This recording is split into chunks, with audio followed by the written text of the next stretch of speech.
Olá, sejam bem-vindos ao ACS na TV. Eu sou Mariana Tomás, sou apresentadora, e no programa de hoje vamos falar sobre a indústria do petróleo e sobre a Câmara de Petróleo, Gás e Energia da ACS no cenário atual.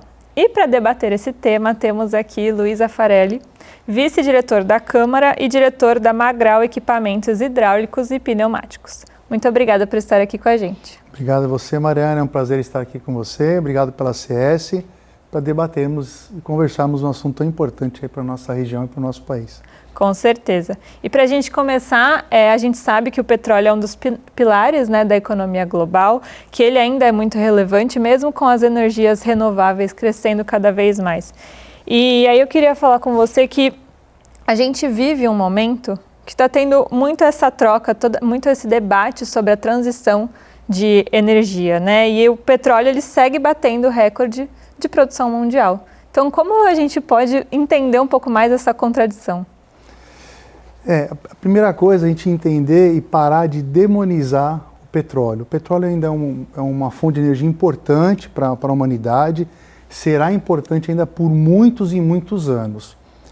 Alguns especialistas já não falam mais em transição energética, se fala em inovação energética, porque o petróleo, do jeito que nós consumimos ele hoje, ele vai ser uma fonte importante para dar energia para as outras fontes. Então, a fonte eólica, a fonte fotovoltaica, nuclear e outras fontes, biomassa, são fontes de energia importantes, mas o petróleo sempre sendo um vetor para dar condições tecnológicas e financeiras para poder financiar essas novas energias que estão surgindo, não digo concorrendo com o petróleo, mas serão aliadas para que a humanidade ainda consiga absorver e usufruir dessas fontes. Sim, e sempre que a gente fala de petróleo, a gente pensa em geopolítica, a gente pensa no Oriente Médio, e aí a gente começa a pensar nas tensões que tem globalmente, E como é que esses movimentos acabam afetando o Brasil? A geopolítica, hoje nós vemos um momento instável, mundialmente falando. Realmente o petróleo, por ser a fonte principal de energia dos países, principalmente das grandes potências, é preocupante o cenário. O preço do barril do petróleo, ele é um indicador da economia. Então, quando aumenta o preço do petróleo, todos os produtos, toda a cadeia produtiva que depende do petróleo acaba aumentando também. E a ideia do nosso lado, do Brasil, é fazer com que o nosso meio produtivo haja mais investimentos para que nós sejamos mais autossuficientes do que nós já somos, para não depender exclusivamente do petróleo ou de outras energias estrangeiras. Sim, e eu até peguei um dado aqui que o Brasil está chegando perto de 4,9 milhões de barris por dia, Esse número poucos países do mundo têm esse grande número, Então, o que está por trás desse crescimento e onde que o pré-sal, que é tanto falado, entra nessa história? Sim, o pré-sal é dos principais blocos com maior quantidade de óleo debaixo da camada do pré-sal que nós temos. É um óleo de extremamente excelente qualidade, é um óleo fácil de você poder trabalhá-lo. E o Brasil realmente é uma das maiores potências que extrai esse óleo. E o Brasil também é uma das potências tecnológicas. O Brasil foi o país que inovou a extração de óleo na área submarina, altas pressões, subaquáticas, e ainda novos blocos estão sendo descobertos. Então o Brasil, a nossa costa marítima, é rica nesse tipo de petróleo. Então o Brasil tem grandes empresas, além da Petrobras, obviamente, existem outras empresas de outros países que exploram esses blocos, toda a nossa costa, e cada vez mais isso tende a ser mais benéfico para o nosso país, tecnologicamente e economicamente falando. Sim, e quando a gente fala de pré-sal, a gente pensa muito na bacia, que tem ali no Rio de Janeiro, que é muito conhecida, de Campo Grande, mas a bacia de Campos, desculpa, falei errado. Mas tem também a Bacia de Santos, que vai desde o nosso litoral paulista ali até o Paraná, e pouca gente conhece, né? Pouca indústria conhece. E aí eu queria que você contasse um pouco mais sobre isso, né? Sobre esse mercado. Sim, os primeiros blocos exploráveis, obviamente, foram mais na costa de fronte ao Rio de Janeiro. Então, o Rio de Janeiro é um exemplo, é um estado que respira petróleo. Ele fez a lição de casa, ele investiu tecnicamente, as políticas públicas beneficiam as empresas que estão localizadas no estado. Então, a gente tem que aprender bastante com o Rio de Janeiro. Porém, nesse momento, as bacias, as novas descobertas, elas estão ficando mais ao sul do nosso país. Quando eu falo mais ao sul, frente Santos para baixo. E isso, estrategicamente falando, o Rio de Janeiro não começa a ficar mais viável pela distância.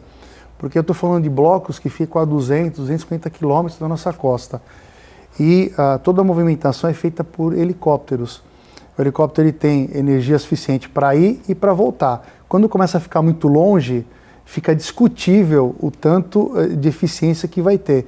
Então o Santos começa a ter um papel estratégico nesses poços sendo descobertos ao sul para ser um ponto de conexão, de base de apoio, de transporte de funcionários, de equipamentos, de material. Então o Santos começa a aparecer nesse cenário aí como um polo importante de movimentação. Mas os blocos sim, obviamente, e cada vez mais novos blocos, novas empresas participando de leilões, e o Brasil ainda tem bastante óleo aí para poder explorar. Sim, e é curioso pensar que, como você falou, né, grande parte desses materiais da indústria, né, acabam vindo de São Paulo.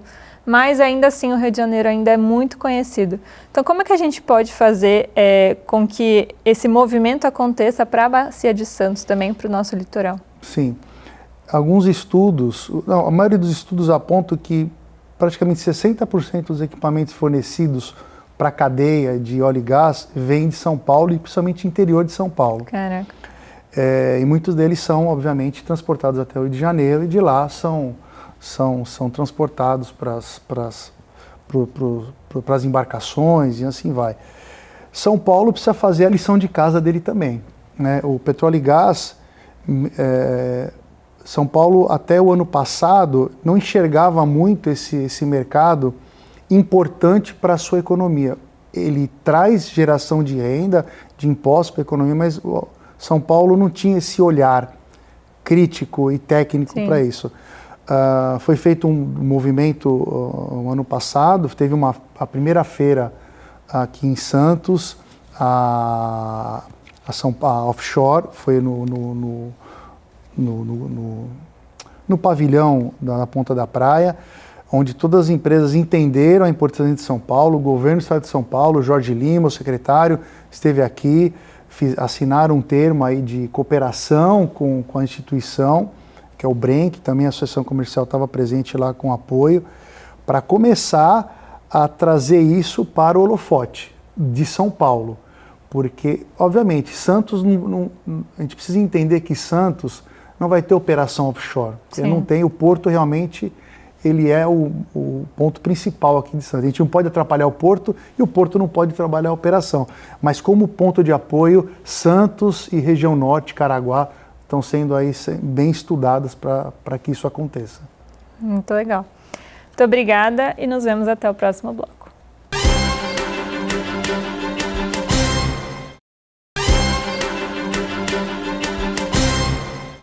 Estamos de volta com o ACS na TV com o nosso convidado Luiz Afarelli, que é vice-coordenador da Câmara e diretor da Magral Equipamentos Hidráulicos e Pneumáticos.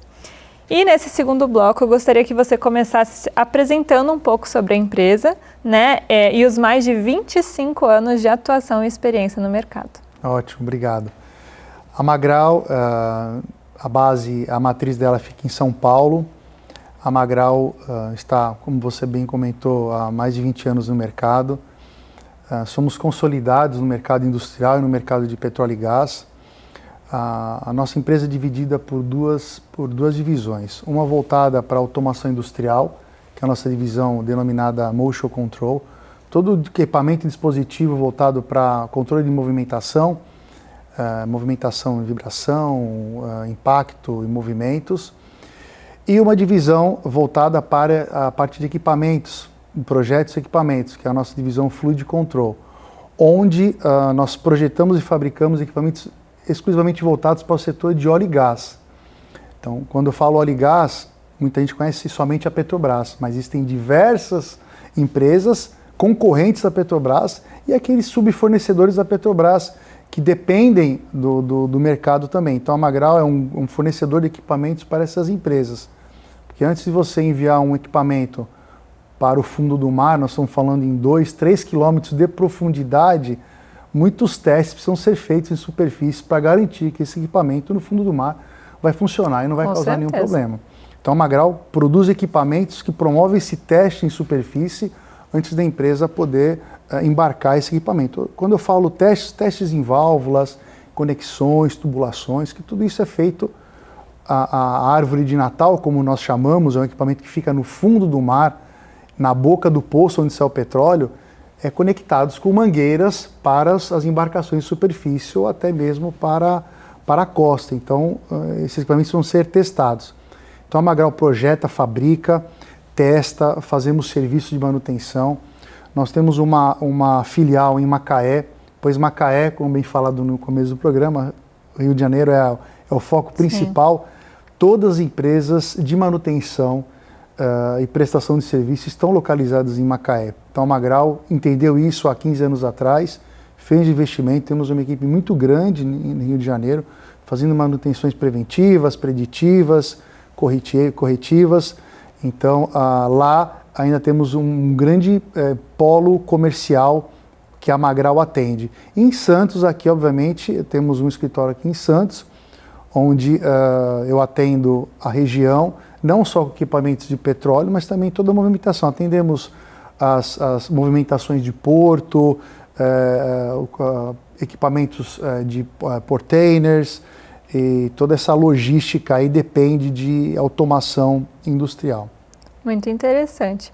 Então, assim, trabalhar nesse setor de petróleo e gás tem que ter altíssima qualidade, altíssima segurança, como você mesmo falou. E aí eu queria saber, uma empresa com esse porte, né, querendo atender este público, o que ela precisa estar apta para fornecer para essas empresas? Entendi. Você precisa estar muito bem estrategicamente amparado. Então a Magral constantemente faz investimentos técnicos, em treinamento, pessoas, tecnologia, produtos. Obviamente nós temos fornecedores importantes de produtos extremamente técnicos, não só nacionais como estrangeiros, que nos possibilitam usá-los nas nossas construções.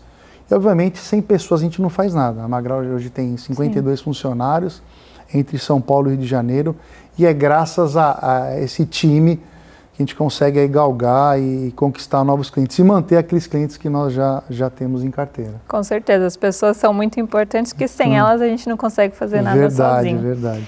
E a Magral, ela é parte essencial de toda essa cadeia produtiva, né, de petróleo, gás. E mesmo não estando diretamente nessa parte de exploração, qual que é o real impacto que a Magral tem de um equipamento hidráulico e pneumático em uma operação offshore? Graças ao nosso equipamento, o cliente ele pode garantir que esse equipamento vai funcionar nas suas operações.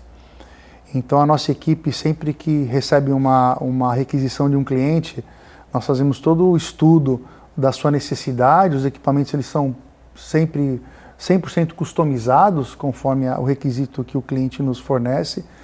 E é feito um estudo, é feito um pré-projeto.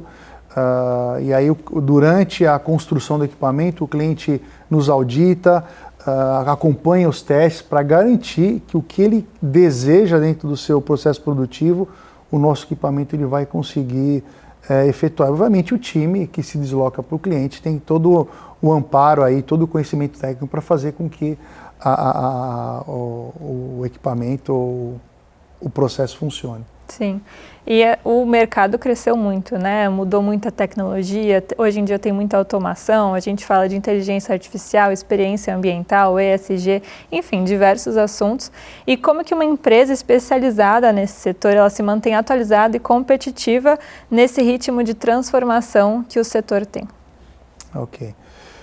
Por nós fornecermos para esses tipos de empresa, que são nacionais e muitas multinacionais, que são as dominantes no mercado de petróleo e gás, isso nos força a alcançarmos patamares maiores, Sim. justamente esses investimentos.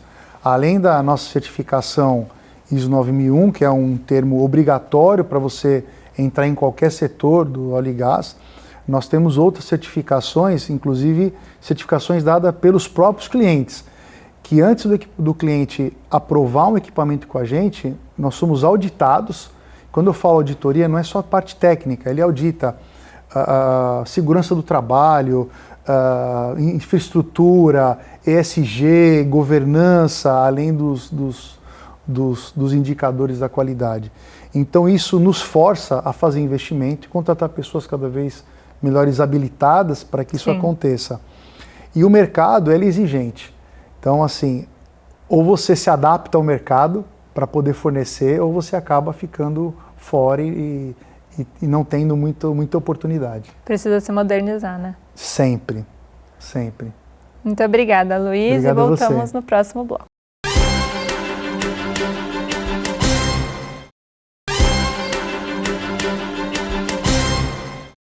Estamos de volta com o nosso terceiro bloco do ACS na TV e estamos com a presença de Luiz Afarelli. E para começar, além de empresário, você é vice-coordenador também da Câmara de Petróleo, Gás e Energia da ACS. Para quem não conhece essa estrutura, ela é uma câmara setorial, mas qual que é o papel dela nesse cenário e da Câmara nesse ecossistema que a gente está falando nesse programa? Tá. Eu estou como vice e como coordenador está o Eduardo Varela, nosso amigo Eduardo Varela, um grande empresário, um grande amigo, super competente. E nós temos conduzido, e também o Johnny, da Unimar, como secretário, nós temos conduzido a Câmara de forma a fazer essa ligação entre os associados, obviamente, que fazem parte dela, com as empresas setoriais demandantes de mão de obra do setor de óleo e gás. Então, nos últimos 2 anos, nós temos investido as nossas reuniões de energia a promover um evento chamado Semana Offshore Paulista, no qual a gente promove a conexão entre todas essas empresas demandantes de mão de obra com as instituições que fornecem essa mão de obra.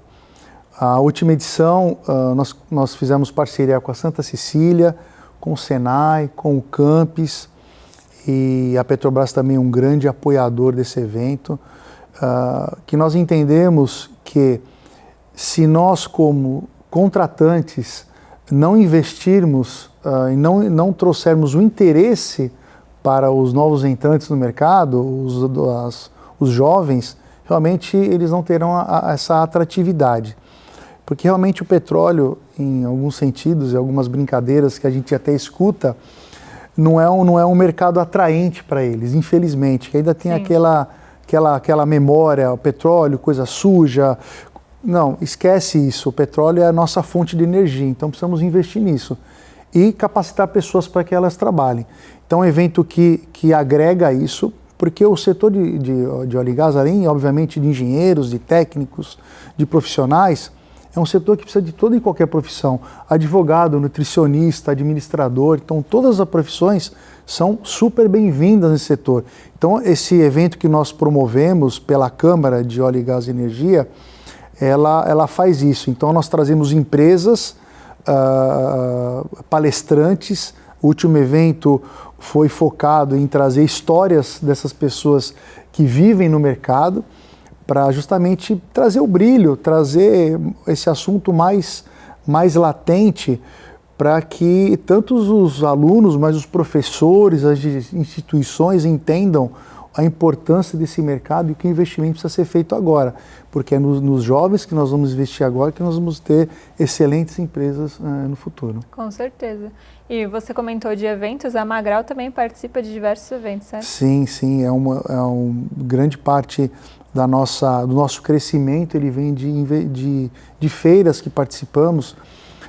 Semana que vem teremos uma feira chamada FEIMEC, que é uma feira voltada para o setor industrial de automação. No final do ano haverá a Rio Óleo e Gás, já é uma feira exclusiva para o setor de petróleo e gás, onde todas as empresas fornecedoras de serviços e equipamentos e os demandantes, os oil majors, participam. Então a gente acredita que o investimento nisso você precisa estar presente, que é justamente um momento de networking, conhecer informações do mercado, e isso a gente internalizar na empresa e poder fazer novas estratégias de investimento e novos processos aí para poder galgar novos mercados, obviamente. A empresa está lá para poder ganhar dinheiro, faturar, poder pagar seus impostos, contratar mais gente.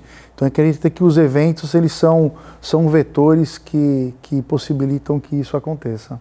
Com certeza. E a gente estava falando de mão de obra, né? É difícil hoje em dia ter mão de obra qualificada, principalmente nesse setor, né? E o que a Câmara faz, além do evento da Semana da Offshore, para fomentar isso aqui na região? A Câmara, nas nossas reuniões, a gente discute também toda a parte de notícias e acontecimentos do setor, né? Os próprios associados trazem informações, nós trocamos informações e toda essa conversa convergiu, obviamente, nesse evento Semana Offshore. E realmente o setor ele carece de mão de obra, como eu falei, de todas as mãos de obra. Hoje o setor de óleo e gás no Brasil, ele emprega em torno de 400 mil pessoas. Já se fala que em 10, 15 anos vai empregar 900 mil. Então, hoje nós já temos um apagão de mão de obra. De todas as áreas, como eu falei, parte técnica, desde o soldador até o administrador, o engenheiro. Obviamente, a mão de obra técnica ela é essencial, né, para o setor. E se você não investe no todo o ecossistema, porque o petróleo e gás depende de fornecimento de mão de obra, de serviço, de fabricante de peça, Então, assim, tudo onde o petróleo ele investe, toda a cadeia externa ela acaba sendo desenvolvida por inércia mesmo do próprio setor. Com certeza. E você é uma pessoa muito atuante e participativa dentro da ACS, né? E o que você diria para outros empresários, para eles participarem mais e entenderem como realmente a ACS agrega na parte profissional e no crescimento deles? A ACS é uma grande instituição, centenária, é um espaço, eu posso considerar que é um espaço do empresário. Então, nós, como associados, precisamos sim estar mais presentes, não só nas reuniões, nas ordinárias das câmaras, como nos eventos que a própria ACS promove, porque eu vejo que hoje essa gestão, ela teve um olhar muito para o associado, trazendo um novo olhar, com treinamentos, com cursos, fugindo um pouco da parte institucional, mas eu acho que ela acredita que o investimento na gestão faz com que os empresários tenham melhores resultados dentro das suas empresas. Então, assim, faço convite, conheço a Associação Comercial aqui de Santos, além de ser um prédio lindo, conservado, modernizado, eles têm espaços para reuniões, espaço para eventos, tem uma história magnífica lá dentro, com quadros, com obra de arte, e as nossas reuniões são feitas lá dentro, então fica aqui o convite e também outros eventos que a associação possa promover, não só para o associado, também para aquelas pessoas da região que possam vir a visitar. Com certeza, a ACS, então, ela amplia muitas oportunidades e gera muitas conexões. E para a gente finalizar aqui o nosso programa, queria que você contasse um pouco se você acredita que esse desenvolvimento do setor de petróleo e gás em Santos, se ele passa necessariamente pelo fornecimento de empresas locais, né, como a gente tem falado, e pelo trabalho coletivo de associações como a ACS, e como é que você projeta esse futuro, já que você está dentro da Câmara? Sim, eu vejo um futuro promissor, um presente e um futuro promissor. A ACS, a nossa Câmara de Óleo, Gás e Energia, pode ser considerada um ponto de apoio para aquelas empresas que desejam explorar esse mercado. Fica aqui o convite para participar das nossas reuniões, entender o mercado. E é um ponto de troca de informação, porque sem informação você não consegue projetar novos horizontes. E a Câmara, ela traz isso. Santos, ele tem uma vocação para porto. Então, não podemos mexer nisso, nem queremos. Porém, é uma via de acesso para que as coisas aconteçam fora Brasil. Né? Com essas novas descobertas dos novos poços para o sul, nós entendemos que Santos ele pode ser um hub de conexão entre empresas, não necessariamente de operação e serviço, mas ser inteligência para que as empresas olhem para... E não se fala mais Baixada Santista, já se fala em Litoral Paulista, pegando desde o litoral norte, São Sebastião, que é um polo importantíssimo, Caraguá, onde estão sendo feitos investimentos para aquelas operações de movimentação que eu comentei no começo, e Santos seu hub. Temos diversas empresas oil majors instaladas em Santos como escritórios de operação, mas a ideia é que isso continue, se invista e mantenha, para que obviamente Santos ainda continuará por muito tempo no radar, não só do porto, mas das empresas de óleo e gás. Com certeza. E falando de radar, eu queria deixar uma dica aqui para vocês. Para você que está acompanhando o nosso programa, falta uma semana para o maior evento do mercado de café, o 25º Seminário Internacional do Café, que acontece aqui em Santos, que é realizado pela ACS, e vai acontecer no Santos Convention Center. Então, ainda dá tempo de você se inscrever, você pode escanear o QR Code que está aqui na tela e participar. Não perca, que será muito importante, com convidados excelentes. E eu gostaria de agradecer, Luiz, pela sua presença, por estar aqui trazendo esse conteúdo riquíssimo para a gente. E agradecer você também que está nos assistindo. Até o próximo ACS na TV.